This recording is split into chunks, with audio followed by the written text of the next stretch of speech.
We're dealing with release the role. Okay, I'm Mama T, the OG, savage self-love alchemist, divorce doula. Might be feeling a little tender today. Today is a holiday, and that could bring up a lot of feelings. I know I usually deal with seasonal depression, and I realized that a few years ago, but it was really bad last year. Like around the winter months, I get extremely depressed. And I think last year it was almost suicidal. And I didn't do well. I had some things come up for me the year before that were disheartening, and it made me what I experienced 2 years ago around this time. It made me reevaluate every relationship I've ever had, and especially reevaluate the relationship I had with my mother. And so 2 years ago, around this season, I divorced my mother. And in that divorce, what I did is I wrote an 18-page letter. I was inspired by my therapist and by a friend. And I wrote an 18-page letter expressing everything that I felt concerning her and our relationship. Because my mom has a very selective memory, and as well as she's a big time gaslighter. Okay. So she will throw shit on me and tell me, oh, you're just bringing up old stuff. Oh, you're so negative. Oh, this and that. And she'll never help to validate my feelings. So I had to stop looking at mom for validation. And I had to release the role. I had to release the role of being the good daughter. I had to release the role of being the loyal daughter. I had to release that shit because all it was doing was kept recycling pain. It was a very toxic pattern that me and my mom had, because I was always trying to satisfy a ghost. I was always trying to satisfy a ghost. And if you could tell, the sun is going out and in, and it's kind of doing something with the lighting in here. So but I think it's beautiful, right? So yeah, I was trying to reestablish, always constantly trying to reestablish a relationship with a ghost. My mom is going to be who she is, and she's at that age now where she's settled in to her personality and what she wants to remember and what she wants to forget. So I couldn't look to her to validate my feelings anymore. I didn't want any, you know, you know, I didn't want any explanation for why things happened the way they happened. I just wanted her to validate my feelings. And when I really, really recognized that I wasn't going to get that, I wasn't going to get that from her. She was going to always dodge the ball. She was going to always dodge the bullet. She was going to always reverse it on me, do a Uno reverse. When I realized that, I was like, tired of this shit. I'm going to release this role, and I'm going to release her. I wrote an 18-page letter expressing everything from childhood on up. And I mailed it with my birth certificate along with, and I mailed it certified mail. So she had to sign for it. So I called it divorcing my mother. I divorced my mother. I released the role as being her daughter that day. And it was extremely painful, and it stretched me. It stretched me because that role is heavy. Being a daughter, that is a very heavy role, and there's so many dynamics connected to it. That umbilical release is one of the biggest, hardest, most painful releases we will make.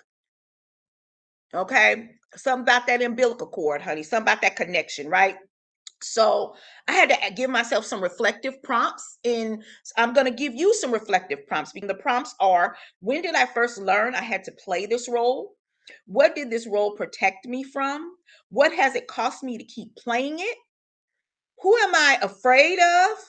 And who am I afraid I'll disappoint if I let this go?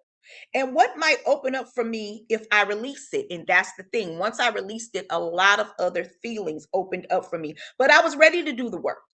I was ready to do the work. So you say out loud, once you reflect on these questions, then say out loud or write, I release this role and I choose to exhale. And if it feels safe, go ahead and share that. Go ahead and share that. So, what do I have up for today? I'm not depressed today. I actually feel amazing. I have no family. I'm not visiting anyone. I'm actually in here cooking my own meal today. So, I wanted ribs, potato salad, greens, and sweet potato cornbread. And guess who's making that for herself today? Clock.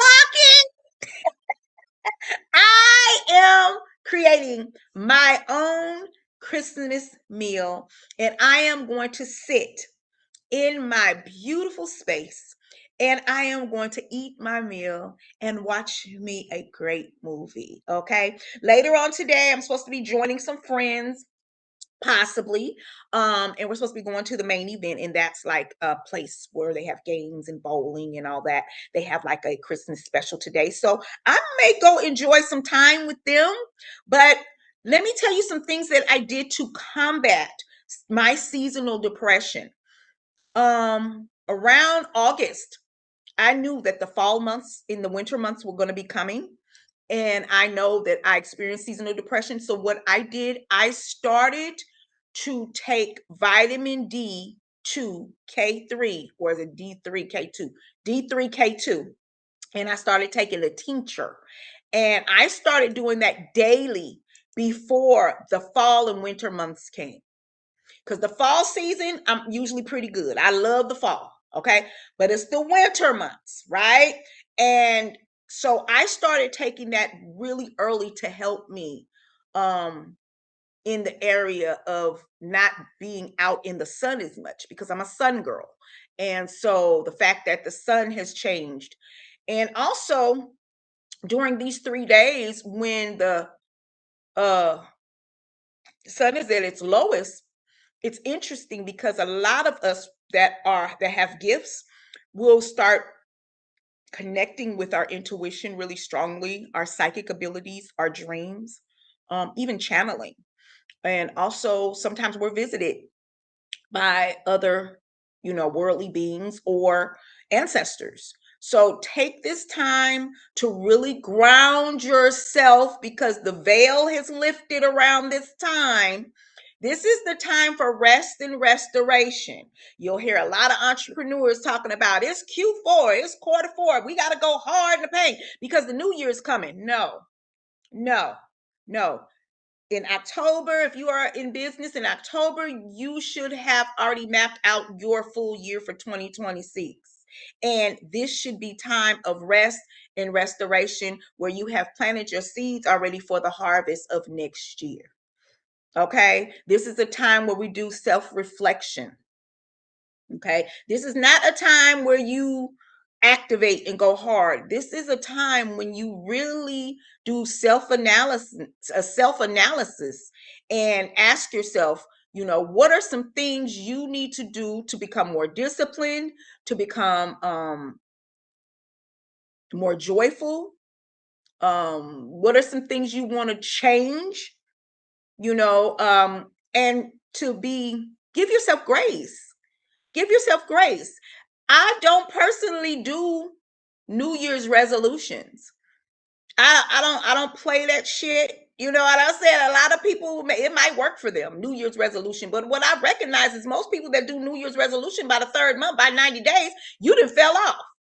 You done got gym memberships, you done went on this plant-based diet, you done did all these things because people lack discipline and consistency. Discipline and consistency. You got to move things around. You got to get things out the way. You got to move things out the way, people, places, and things, honey. If you, baby, it's a whole 360 shift when you want to change something in your life. You can't just change one area and leave all the other areas the same. All the other areas are going to need to shift and change as well. And that's how that shit works. You know what I'm saying? But I'm happy today. I feel really good. I know I got this dinner going and it's just enough for me. Like it's enough for me. And if I want seconds and thirds, so I'll have food for the week, which is really good. I'm so happy I'm making these greens though. Oh my God. I've been wanting these greens, honey, with this sweet potato cornbread. And I only boiled one potato and two eggs for my potato salad. And I only fixed 5 ribs. Five. So I'll eat one maybe early today and I'll eat one tomorrow and I might have some for the rest of the week or I may freeze them for another time, right?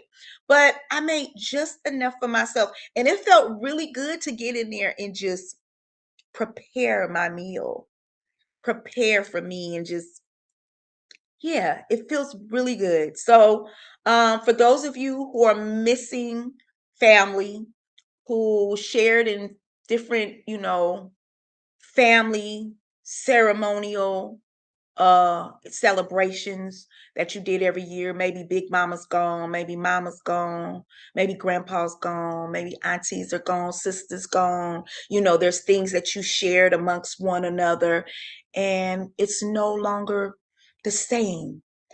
I'm sending prayers of healing and recovery out to you. And sometimes we have to create new traditions. Sometimes that's what that is. It's not that we just stop point blank because they're no longer here.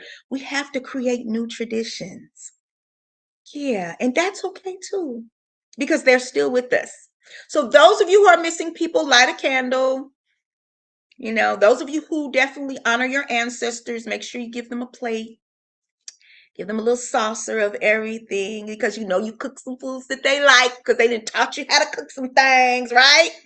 All right. And enjoy your Christmas. Enjoy your beautiful time. All right. I love you. Peace and blessings.